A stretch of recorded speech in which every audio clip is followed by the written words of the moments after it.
Shabbat Shalom. Our Torah portion, Vayishlach, teaches us about angels, and angels teach us about life. The portion begins, Vayishlach Yaakov Malachim, that Jacob sent messengers. This is at a moment of great stress and distress and anxiety to him, because he's about to meet his brother Esav. He's about to come back together with his brother who the last time they saw each other, it wasn't pretty. Yaakov had just stolen the blessings. Jacob ran away from their parents' home, and now they're coming back together. Did Esav still harbor the hatred in his heart, the resentment, the spite?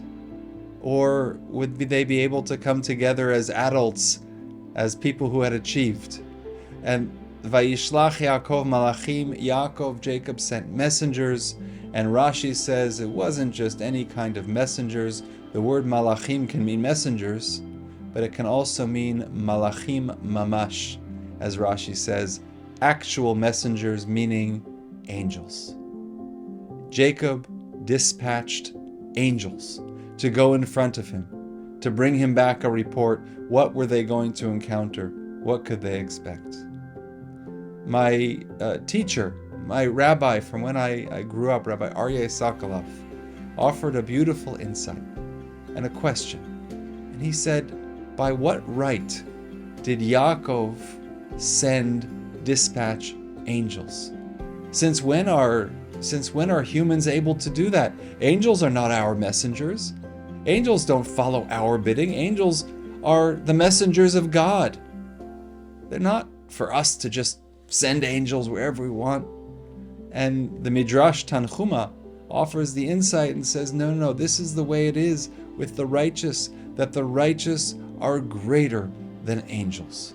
The righteous are greater than angels. And we see this with Jacob, with Yaakov's life, because Yaakov sees angels a number of times. In last week's Parsha, it began with angels and it ended with angels. It began with angels because, if you recall from last week, Yaakov went to sleep and he had a dream, and you remember the dream of the ladder and the angels going up and down the ladder. And at the end of the parasha, we see also angels in the place called Machanayim, that Vayifgu bo Malachei Elohim, that the angels of God encountered Jacob. And Vayom Yaakov Kasher Ra'am, and when Jacob saw them, he named a place, just as he did the first time he saw angels. The second time also, he realizes this is a very special place. And Rabbi Samson Raphael Hirsch, the great teacher, the great sage, says there's a difference between the first time Jacob saw angels and the second time he saw angels. The first time, Vayifga b'makom, that Jacob encountered the place. The place was primary, where those angels were. Jacob was secondary, was subservient to the place. Jacob was smaller than the place. Jacob was smaller than the angels, and he walks away in awe because he encountered greatness. Angels are great to Jacob. At the end of the parsha, Vayifgu bo Malachei Elohim, that the angels encountered him. Jacob now becomes the primary figure. Jacob is who is great. The angels encountered Jacob. In the beginning, he encountered the place because the angels were greater. At the end, they encounter him because he is greater. How suddenly did Jacob go from the beginning of last week's parsha, from being smaller than the angels, subservient to the angels, in awe of the angels, to being in control of the angels at the beginning of our parasha, the end of last week's parasha? How did Jacob grow so much in respect and in contrast to the angels? And the answer is that Jacob led a life. He lived a life.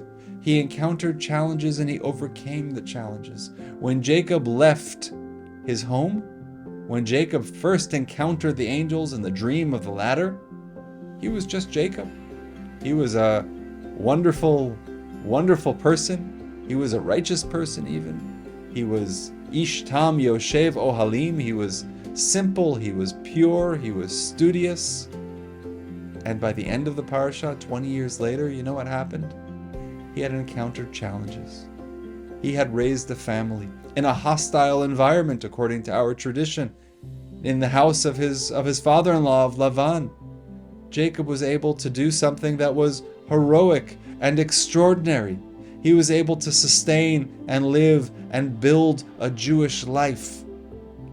And that's what made him great. It was the challenges of his life. And that's what makes the righteous great according to our tradition. That's what makes Jacob able to dispatch angels. That's what makes any of us able to be in control of our lives and control of our destinies to the degree that we're able to. Even greater than the angels according to our tradition is being able to be righteous in the sense of achieving our objectives in the face of hostility, in the face of challenge, in the face of being contested left and right, of being challenged in every way possible, and still coming through with our values intact. That's amazing. That's extraordinary. That's heroic. That's what makes a person righteous. And so Jacob, who is about to meet his brother Esau in our Torah portion, he dispatches angels because he's Jacob, not the one who left his father's house with no experience, not the one who left with his mother's blessings and with all of those connections and the complexity of that experience. That was a different Jacob. This is now a Jacob who has experience, who has lived life, who has grown, who has overcome challenges, who has established a home and a family and a community in spite of his surroundings. Even though he didn't share the values and the corruption that he was surrounded with, and to come through as a righteous person, that made him even higher than the angels, even in charge of the angels, even able to send the angels to do his bidding. It's a great lesson in what defines righteousness, and it's a great lesson that when we encounter angels, as inevitably we do, we know that there are angels up in heaven that do the bidding of God, but that even greater than those angels are the angels who live amongst us, are the people who achieve greatness, even though it wasn't easy, even though they were challenged, even though it was outright difficult at times. But to achieve that greatness is to be on an even higher level than the divine angels. Wishing you a Shabbat Shalom.